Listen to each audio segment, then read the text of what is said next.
just keep focused on your goal, and other doors might be open for you. So I think that's the biggest message. All right, we'll head to our phone bridge. Our first question there is from Marcia Dunn with the Associated Press. Welcome back, everybody. Butch, this question is for you.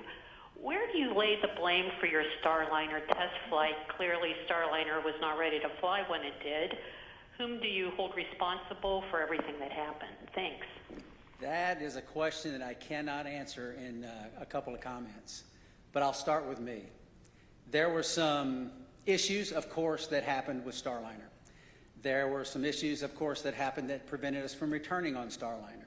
And I'll start with me. There were questions that I, as the commander of the spacecraft, that I should have asked, and I did not.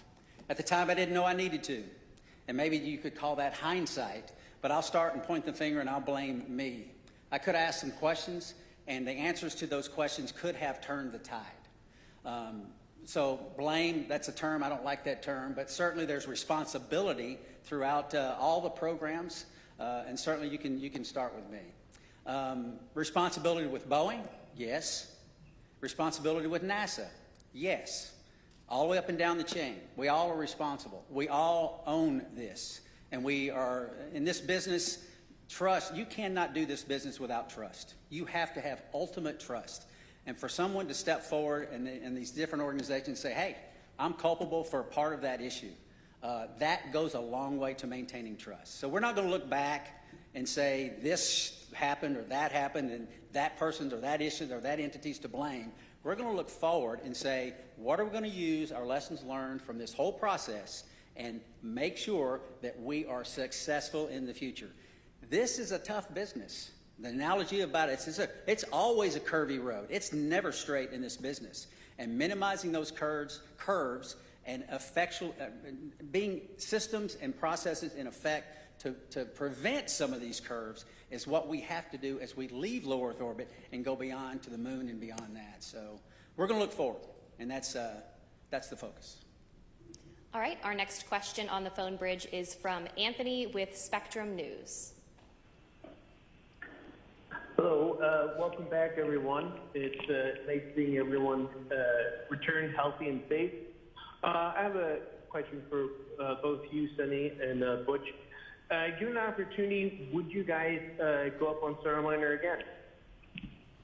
Yes, because we're going to rectify all the issues that we encountered. Yeah. We're going to fix them. We're going to make it work. Boeing's completely committed. NASA is completely committed, and with that, I get on in a heartbeat. Yeah, I would agree. The spacecraft is really capable. There were a couple things that need to be fixed, like Butch mentioned, and folks are actively working on that. But it is a great spacecraft, and it has a lot of capability that other spacecraft don't have. And to see that thing successful and to be part of that program is an honor.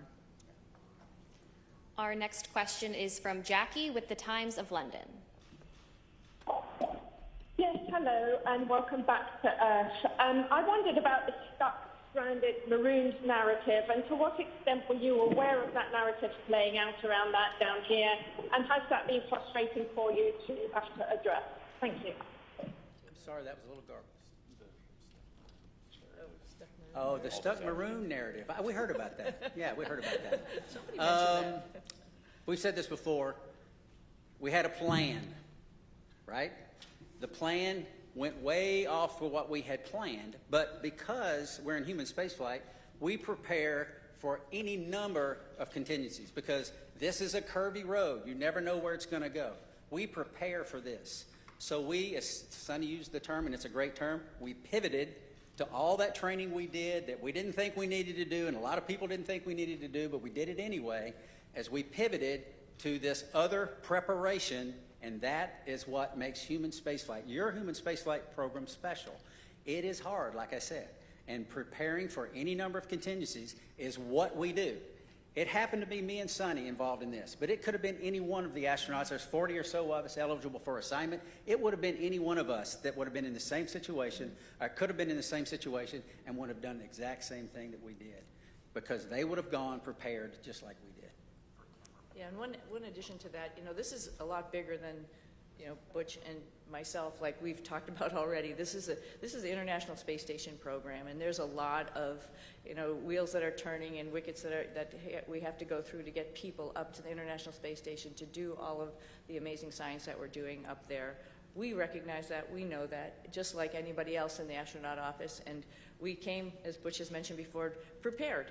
And we were ready to do that pivot and be part of that bigger thing that's not just about us. Knowing that everybody on the ground, there's a huge team of people, like I quickly mentioned in my quick thank you, but there's a huge group of people who are looking at the whole program and understanding how and what was the best time and way to get us back home. We knew that, and we were ready to wait until that decision was made, and that was fine. And I'll also add that we're grateful for people that, I don't think they were looking just at us when they make recommendations. We can do this, we can do that. They're looking what's best for the human spaceflight program, for our nation's goals. They're not looking just about Sunny and Butch. And we appreciate those entities that do that and reach out and say, hey, we can do this, we can do that, we can do that. And NASA says, hey, we got a plan, we came prepared, here's what our plan is, and we think this is the best plan because it doesn't disrupt the flow of how these missions lay out. So, and that's the one we went with. Yeah. All right, we'll take our next question here in the room. Andrea, go ahead. Thank you guys for being available today. So your mission became unusually political. Given your experience, do you think other astronauts are going to get nervous that they could be caught in the middle of a political fight? And is there a point where, you know, this starts to jeopardize safety of a mission when you start looking at all these politics that come into play? Thank you. You know, I think Nick's got some good insight on that.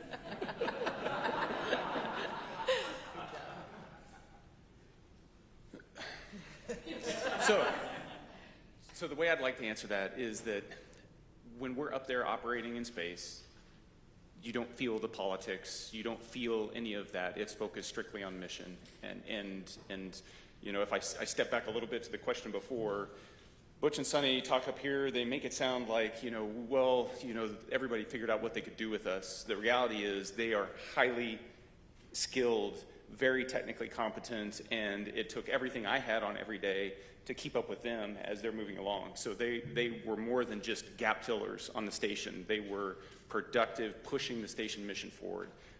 And Sunny was the station commander, so she was calling the shots. So you get in that environment, that operational environment, the politics, they don't make it up there. We are working as a part of an international team that spans the globe and works with, you know, half a dozen mission control centers spread around the globe that are talking in multiple languages, and we just figure out how to make it happen. And that's the magic of human spaceflight, is that we can focus on something so positive that pulls people together. And we've been doing that for a long time.